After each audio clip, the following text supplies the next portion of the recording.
At Christmas dinner, my husband handed me divorce papers, but what happened next shocked everyone. Please stay with me as I tell you my story, and don't forget to support our channel by subscribing, liking, and sharing with your loved ones. That night the house was filled with laughter, music, and the smell of roasted turkey. My sister had worked so hard to make everything perfect, and for a while, it felt like we were all wrapped in warmth. I sat at the table with my parents, my sister, her husband, and Miles by my side. We had clinked glasses, shared old family jokes, and for a moment, I almost believed we were all happy.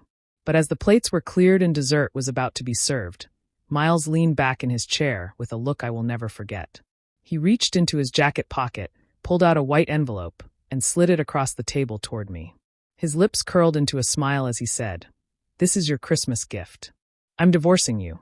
The room froze. Forks clattered. My father's face turned red, my mother covered her mouth in shock, and my sister stared as though she had misheard him. I couldn't breathe. My fingers trembled as I touched the envelope, but I didn't open it. The words themselves had already shattered me. Miles leaned back, almost proud, like he had rehearsed this moment. His eyes scanned the table, waiting for everyone to react. I couldn't move. I couldn't cry. My throat tightened, but no sound came out. Around me, the whispers started. My mother asking if he was serious, my father ready to throw him out. But Miles didn't flinch. He sat there smug, as if this was a grand performance and I was the audience he had been waiting for.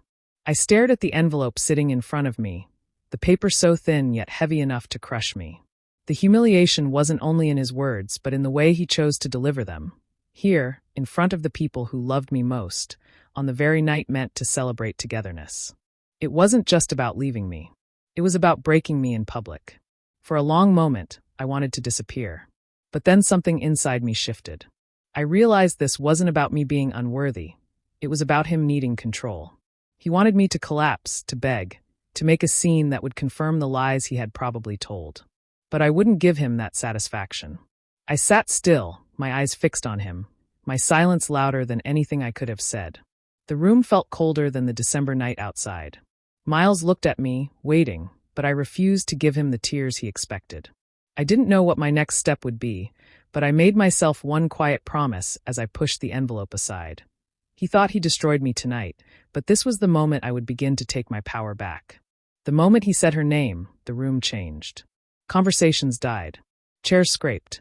I felt like I was watching a film of my life in slow motion, while everyone else had already moved on to the next scene. Veronica Chase had been a name I heard once, long ago, a memory Miles used now like a weapon. He framed her as everything he had been missing, and his words were polished, practiced. He made his leaving sound like a discovery, not a choice. My father stood up so quickly his chair tipped. Harold's face went hard. His voice shook with a kind of fury I had never heard from him. He demanded Miles explain himself. My mother's hands trembled on the tablecloth. My sister whispered something to her husband, eyes wide. A cousin I barely knew crossed his arms and stared at Miles as if waiting for the real reason to appear. The house, moments earlier full of comfort, felt raw and exposed. Miles kept talking, calm and confident. He painted a picture where he had been patient, where I had been distant and cold. He said Veronica understands him in ways I never did, and he made his tone sound like the final, inevitable truth. He used casual cruelty, the little judgments hidden in polite words, and every small jab landed where it hurt most. I could see people beginning to believe him not because his story was true, but because he told it with such certainty. I remember thinking about all the small things he had turned into evidence over the years. The times I stayed late at work, the jokes friends interpreted the wrong way, the moments he implied I was dramatic. He had been building a private case for leaving, piece by piece, until the story fit neatly into the role he wanted me to play. Tonight, he presented his case to a jury of family, and their faces were the final stage. Tears filled my eyes, but they didn't spill. They pooled and made everything blur. My throat felt like it had been wrapped tight. I wanted to shout the truth, to tell them about the nights he left without saying goodbye, the conversations he gaslit until I doubted my memory. I wanted to show receipts, to drag the mess into the open. But something steadied inside me. Rage rose beside it, but another voice whispered that rage would not help. It would only hand him the scene he wanted, me undone and him the martyr. Instead, I listened. I watched how people leaned toward him when he spoke and the way their expressions softened at his softer sentences. I noticed Veronica's name had weight now. Strangers would remember it and pin their sympathy to it. That realization shifted me from shock to strategy. If he could set the story by whispering small lies, I could unsettle the foundation with clearer, quieter truth. I didn't need to match his volume. I needed to be precise. When my father finally lunged, aiming to push Miles out of the room, I stepped between them. Not to protect Miles, but to stop my family from doing something they might regret in the heat of the moment. Harold's hand shook as he held back. I felt the electricity of his anger, and I understood why he reacted. He wanted to defend what he saw as his daughter's dignity.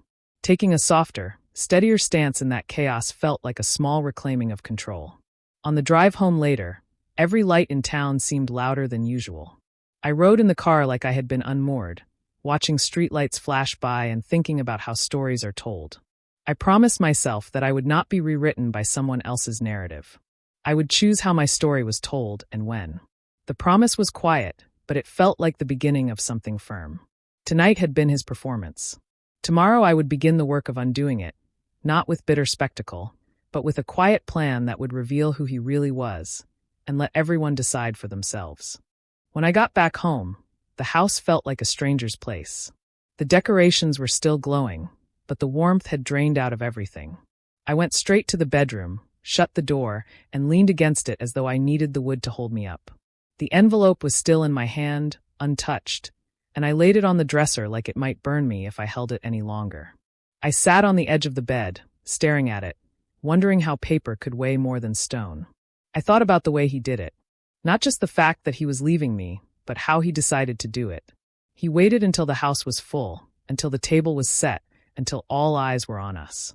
He wanted me to collapse in front of them, to leave the memory of me broken. That choice cut deeper than the betrayal itself. The affair was one thing, but the performance, that was something colder. The silence of the room pressed down, heavy and sharp. I lay back on the bed and tried to breathe, but my chest felt locked. My phone buzzed on the nightstand, and when I finally looked, I saw Marissa's name. She didn't ask, she just said she was coming over. Within the hour, she was sitting on the floor beside me, her arm resting across my knees. I told her everything in broken sentences, not even looking at her, my words spilling like water from a cracked glass. When I finally stopped, she didn't try to comfort me with cliches. She just looked me in the eye and said, "The worst revenge isn't rage. It's control." Those words hung in the air. At first, they didn't even make sense. I wanted to scream, to throw something, to rip that envelope into pieces. But the more I let her words settle, the clearer they became. If I reacted exactly how Miles wanted, then his plan was complete. If I begged, if I cried in front of him, if I lost myself in rage, I would give him the ending he wrote. So I made a choice. I would not raise my voice. I would not crumble. I would not even give him the sound of my pain. I would let him believe I was small, while I quietly gathered myself. My silence would not be surrender, it would be preparation. Marissa squeezed my hand and nodded, like she could already see the path I was choosing. After she left, I sat alone again in that dim room. The papers stayed on the dresser, unsigned. They could wait. I was not ready to move, not ready to speak, but inside me a new calm was forming, sharp and steady. He thought he ended me at that table. What he didn't know was that his cruelty had opened a door. I would stay silent for now, but silence is not weakness. It is a storm building, waiting for the moment it breaks. The days that followed felt like moving through fog, but my mind refused to stay still.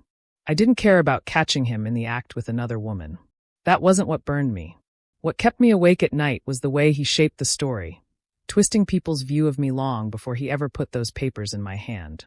I started remembering conversations that once seemed harmless. The offhand remarks he'd make when we were out with friends. "Hannah always needs me to handle things," or "she gets emotional too easily."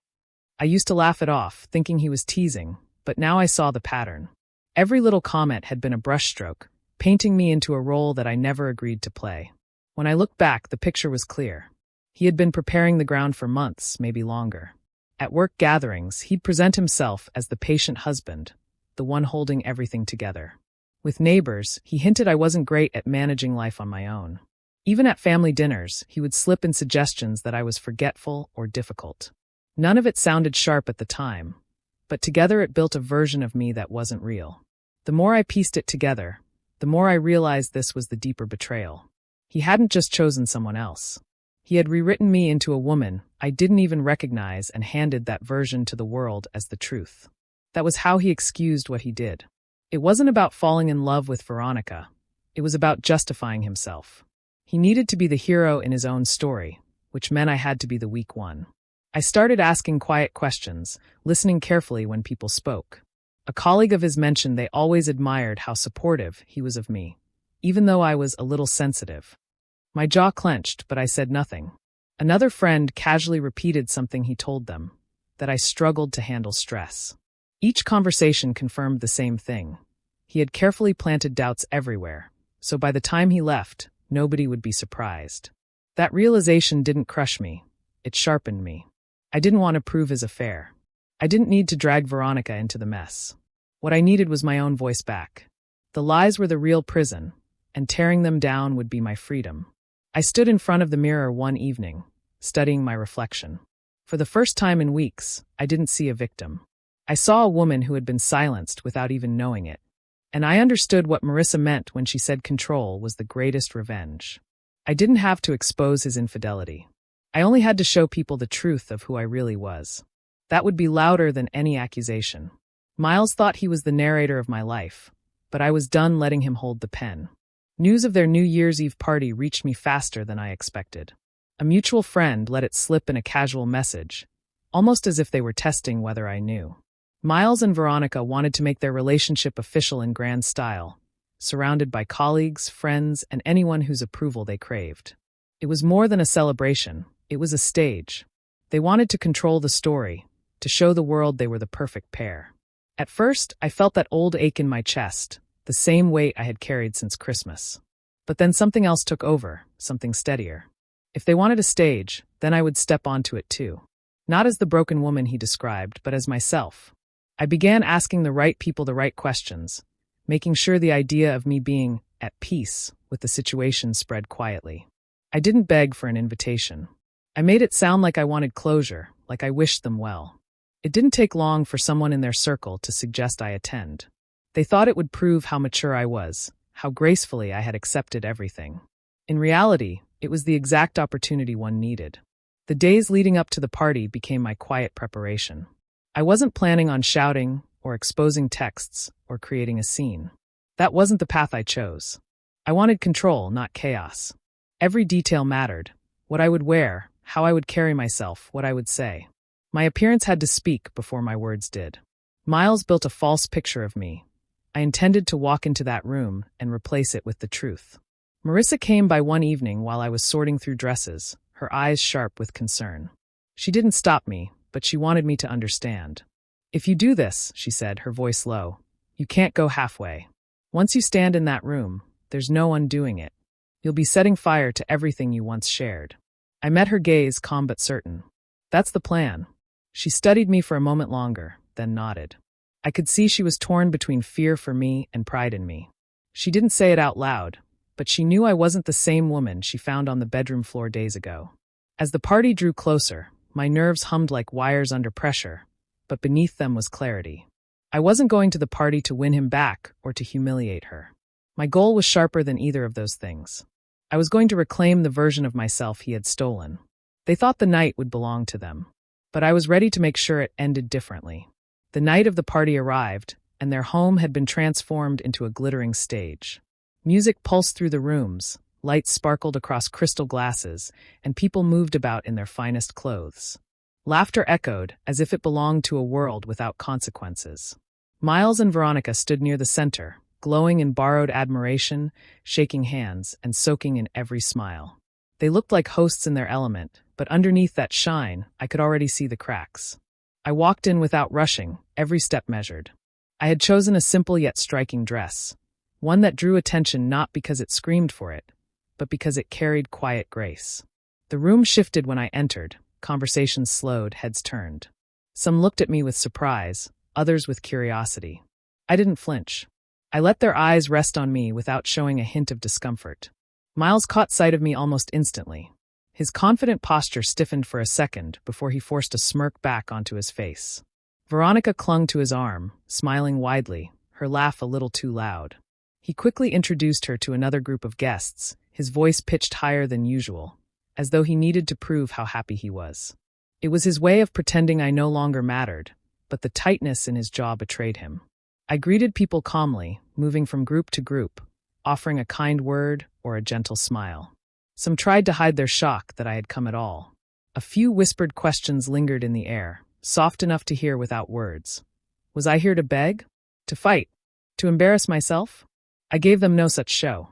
Instead, I carried myself with a poise that unsettled those who expected a different version of me. Drinks were poured, music grew louder, and laughter swelled. But under it all, there were ripples of tension. I noticed the way certain eyes lingered on me longer than others. Some faces softened, as if they suddenly wondered if Miles's story about me had been too neatly told. Others still held pity, but I saw doubt creeping in. His carefully crafted image was beginning to loosen just by my presence. When Miles finally approached me, Veronica at his side, his tone was falsely cheerful. He introduced her with exaggerated pride, using words like my partner and the woman who changed my life. He glanced at me quickly after each phrase, searching for a reaction. I gave him none. Instead, I smiled politely, shook Veronica's hand, and moved on as though I were speaking to any other guest. That small act of indifference unsettled him more than anger ever could. The night stretched on, and I remained composed. I didn't rush.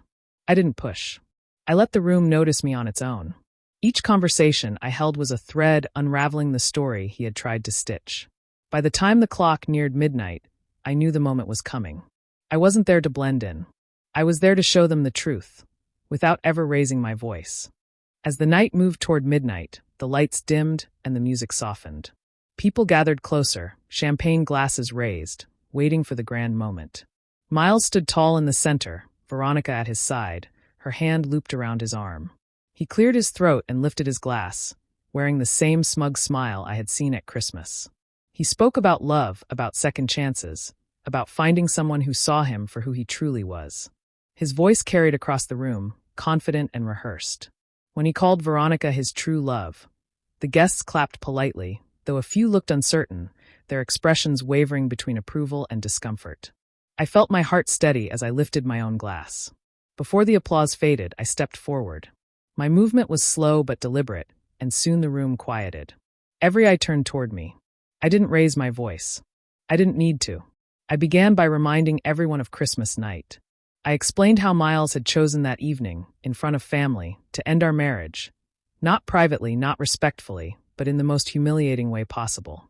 A ripple moved through the crowd. Some glanced at him, others at me, the silence thickening. Then I spoke of the lies. I told them how, long before that night, he had been planting stories about me, suggesting I was unstable, weak, unable to manage life without him. I explained how these quiet remarks had shaped the way people saw me, all to prepare his exit. He needed justification, and so he created one. I looked at Veronica and then back at the guests. I said that she wasn't the reason for our end, she was the excuse. Miles had been searching for a way out and found her as a convenient escape. My tone remained steady, each word chosen with care, cutting through the room sharper than any outburst could have. I didn't drag the speech on. I didn't rant or plead. I simply laid out the truth he had tried so hard to bury. My words stripped away the mask he wore, showing not a man chasing love, but someone willing to sacrifice another's dignity for his own image. The effect was instant. The polite smiles vanished. Guests shifted uneasily, their admiration dissolving into judgment. I saw sympathy in some eyes, sympathy for me, not for him. Others stared at Miles with open disdain, as if realizing the person they admired was built on lies. Veronica's hand slipped from his arm, her face pale. I lowered my glass and thanked them for listening. Nothing more. Then I stepped back, leaving the weight of truth hanging in the air. No shouting, no tears, just clarity. The silence that followed was louder than any applause. In that moment, his story shattered. He was no longer the charming husband who found new love. He was the man who orchestrated cruelty, and everyone finally saw it. The silence after my words was broken not by applause, but by the sound of Veronica's glass hitting the table. Her face was stiff, her smile gone. She turned to Miles, her voice sharp enough for half the room to hear, demanding if what I said was true. He stammered, trying to smooth it over, but the damage was done. She pulled her arm free and, with a glare that could cut stone, stormed toward the door. Guests stepped aside as she left, her heels striking against the floor like punctuation marks. Miles tried to recover, but the atmosphere had shifted completely. The people who once laughed at his jokes now kept their distance. No one rushed to his side. I watched as small groups formed, whispering among themselves, their eyes darting in his direction with clear disapproval. The charm he had relied on no longer worked. His words sounded thin, his smile forced, and every attempt to regain control only highlighted his desperation. Colleagues who once admired him avoided eye contact. Friends who had praised his strength now frowned, embarrassed they had ever believed the version of events he fed them. It wasn't just that I had spoken, it was the way I spoke. Calm, steady, and without spite. That quietness carried more weight than anger ever could. I didn't linger to watch him unravel. I placed my glass down, offered a polite thank you to the guests for listening, and walked toward the exit without rushing. My head was high, my steps unshaken. I gave him nothing more, not a tear, not a scream, not even the satisfaction of seeing me look back. My silence was louder than his voice. Outside, the cold air met me like a release. The night sky above was bright with fireworks waiting for midnight, but I didn't need them. My part was done. The truth had already exploded inside that room. By the next morning, the effect had spread beyond those walls. Messages began moving through our circles. The story of the toast and what followed was retold in pieces, but one thing remained constant. Miles no longer looked like the devoted husband who had found new love. He looked like a manipulator who staged cruelty for applause.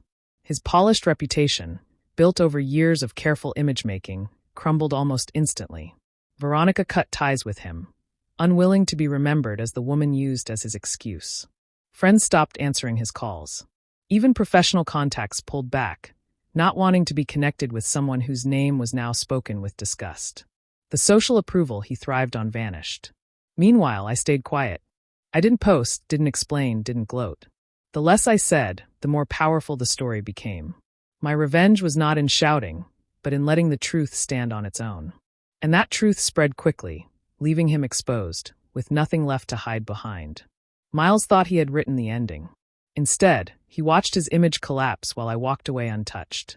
Weeks passed, and the dust from that night finally settled. I packed the last of my things and left the house that once felt like a cage. The new apartment I chose wasn't big or grand, but it was mine, every corner free of his shadow. I painted the walls in colors he would have called impractical and filled the shelves with books he said were a waste of time.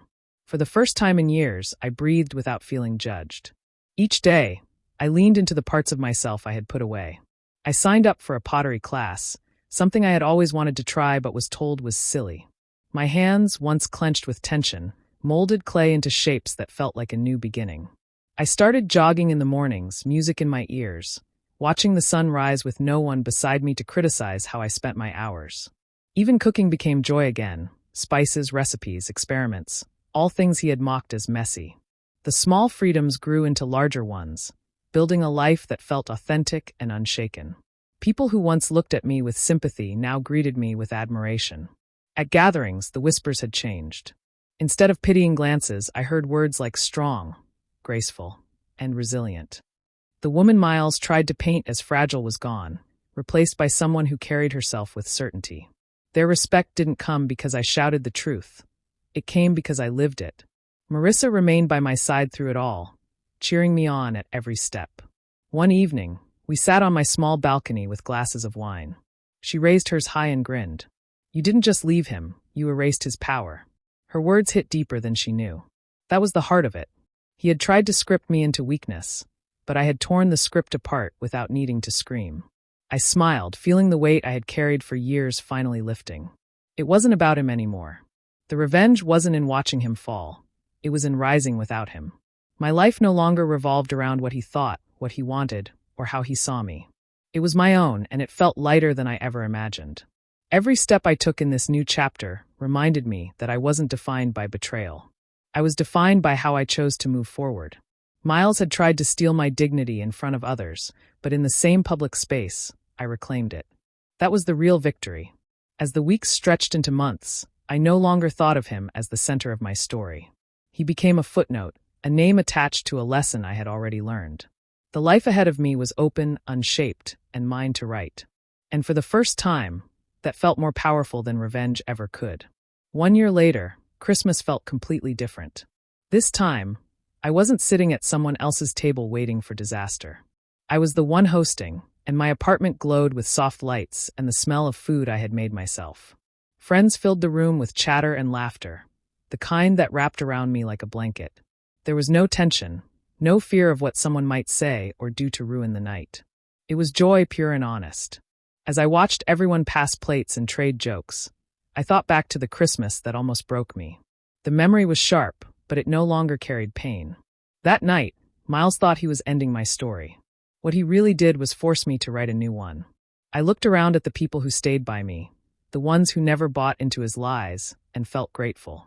I had built this circle myself. No performance, no pretense, just real connection. My life wasn't perfect, but it was whole in a way it had never been before. Somewhere else, I knew Miles was sitting alone. Veronica had left him months ago, and the people who once admired him had quietly stepped away. He had chosen deceit, and now he was left with nothing but the echo of his own choices. I didn't need to see it to know, because life always catches up when the mask falls. Raising my glass, I whispered to myself, "Betrayal broke me, but silence rebuilt me." And sometimes the best revenge is letting them drown in the truth they created. The room erupted in laughter at another joke, pulling me back into the moment. I smiled, realizing this was what peace looked like. Not revenge, not bitterness, just the freedom to live without carrying his weight anymore. If you believe strength can rise from heartbreak, please don't forget to subscribe, like, and share this story.